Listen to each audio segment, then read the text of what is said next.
Wachawi wanakusumbua kwenye nyumba yako. Wamekuwa wanakufuata usiku, wengine wanakunyoa mpaka nywele, unakuta kuna wengine wanaamka asubuhi nywele zake mpaka zimenyolewa na wachawi. Wewe ulali kwa raha, mara mapaka yanalia kwenye hiyo nyumba, mara ukiamka kuna vitu unavikuta vimewekwa, yani vitu vya ajabu ajabu ambavyo unaona kabisa hapa ni wachawi wananichezea kwenye nyumba yangu au kwenye mwili wangu au kwenye biashara yangu au kazini kwangu. Basi leo nakwenda kukuelekeza ni namna gani unaweza kwenda kudhibiti hiyo hali isiweze kujitokeza tena kwako au kwenye mwili wako au kwenye shughuli zako. Hautosumbuliwa tena na wachawi, wala vitu vibaya unavyovifanya havitofanya kazi tena kama ukiwa umefanya spell hii. Hello, habari, karibuni tena katika channel yetu. Lakini pia napenda kusisitiza, kama ni mgeni kwenye channel hii, tafadhali usipite bila kubonyeza neno subscribe ili wa kwanza kuona kila tutakapokuwa tunaposti somo jipya. Na kwenye kwenda kufanya spell yetu hii utahitajika kuwa na mahitaji haya mawili. Kwanza utahitajika kuwa na majani ya mihogo au kwa jina lingine tunasema majani ya kisamvu. Basi utahitajika kuwa na majani ya kisamvu, majani kadhaa tu.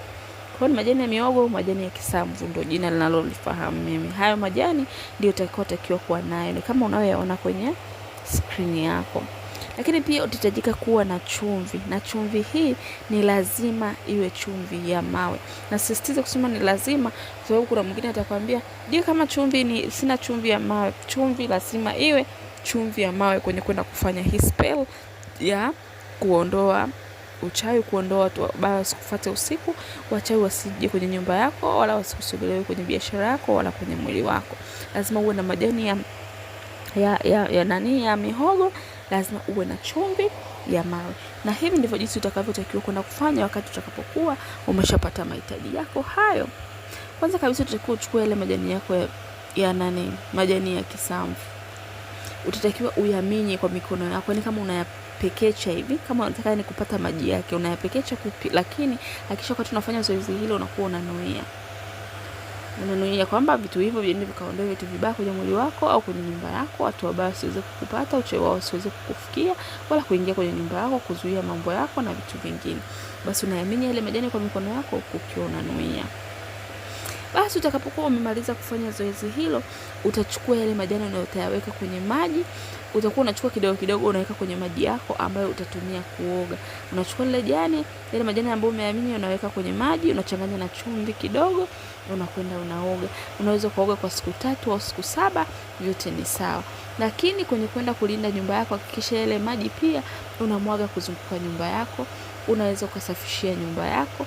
Hakikisha umechanganya majani hayo pamoja na chumvi ya mawe kwa manuizi maalum, kisha utasafisha nyumba yako vizuri, kisha utasafisha madirisha yako, kisha utayamwaga mlangoni kwako, kisha wewe mwenyewe utaoga mwili wako, kisha wewe mwenyewe unaweza kumwogeshia mtoto wako ili naye kumlinda dhidi ya watu wabaya, wachawi, vitu vibaya ambavyo vinazunguka. Basi kwa kufanya hivi utakuwa umejilinda wewe dhidi ya wachawi pamoja na familia yako pamoja na watu wote ambao wako kwenye hiyo nyumba ambayo utafanya hilo zoezi. Na nimesema kuoga haina masharti, unaweza kuoga siku 3 au 7, ni wewe utakavyoamua, ila manuizi ni muhimu na pia imani ni muhimu, kwa sababu hivi vitu ni vitu vya asili na vinaendana na imani yako, ndipo vinapofanya kazi. Nashukuru sana kwa kunisikiliza, lakini pia napenda kusisitiza kwamba ili kuweza kuendelea kuona spell nyingine tunazoposti, masomo mengine tunayofundisha, basi hakikisha unabonyeza neno subscribe ili uwe kwanza kuona kila tutakapokuwa tunaposti somo jipya.